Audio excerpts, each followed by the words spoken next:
Welcome back to the reading of the poem of the Man God, written by Maria Valtorta, Volume 3, Chapter 337, Part 2, Going Towards Saphet, the Parable of the Good Farmer. Well, I am moved, my Margiam, even at Nazareth, his heroism for that little girl. Rachel, was it not? Peter stops in time, blushing for fear he might have said too much. Fortunately, Jesus comes to his rescue, and Judas is engrossed in thought and inattentive, or he pretends he is. Jesus says, "Yes, Rachel, you are right. She is cured, and the fields will yield a good crop of corn." James and I have been there. The sacrifice of a young child can do so much. At Bethsaida, James worked a miracle for a poor cripple, and Matthew, in the street near Jacob's house, cured a boy. And today, in the square of that village near the bridge, Philip cured a man with diseased eyes, and John a boy who was possessed. You have all done well, very well. We shall now go to that village on the slopes, and will stop in one of the houses to sleep. And you, my dear master, what have you done? How is Mary? And the other Mary? Asked John. They are all well, and they send you their regards. They are preparing garments and all that is necessary for the springtime pilgrimage, and they are longing to make it in order to be with us. Also Susanna, Joanna, and our mother are just as anxious, says John. Bartholomew says, also my wife and daughters want to come this year, after so many years, to Jerusalem. She says that it will never be as beautiful as this year. I don't know why she says so, but she maintains that she feels it in her heart. In that case, also mine will come. She has not told me, but what Anne does, Mary does too, says Philip. And Lazarus' sisters? You have seen them? Asks Simon Zealot. They comply with the Master's instructions and with necessities, but they suffer.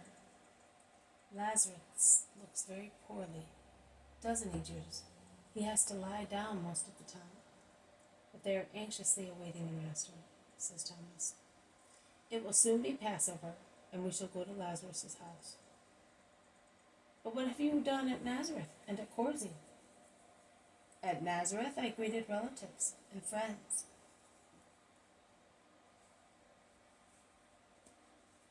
And the relatives of the 2 disciples. At Chorazin I spoke in the synagogue, and I cured a woman. We stayed at the house of the widow whose mother died. It was a grief and a relief at the same time, because of their scanty resources, and of the working time that the widow lost to take care of the invalid. She is now spinning for other people, but she is no longer in despair. What is indispensable for her is now secured, and she is thus happy. Every morning Joseph goes to work with the carpenter near the well of Jacob to learn the trade. Have those of Chorazin become any better? Asks Matthew. No, Matthew, they are becoming worse and worse, Jesus admits frankly. And they ill-treated us. The mighty ones did, of course, not the simple people. It is a very awkward place. Don't go there anymore, says Philip. It would grieve the disciple Elias, the widow and the woman I cured today, and all the other good people. Yes, but they are so few that I would not worry any more about that place. You said it yourself, it is unworkable, says Thomas. Resin is one thing, and hearts are a different thing. Something will remain, like seed buried under very hard clods of earth.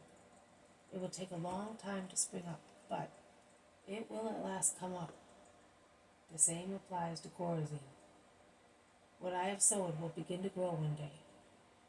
One must not give up the first time one is defeated. This has been a reading from the poem of the Man God, written by Maria Valtorta, Volume 3, Chapter 337, Part 2, Going Towards Saphet, the Parable of the Good Farmer. Thank you for listening. I will see you tomorrow. May God bless you, and may peace be with you.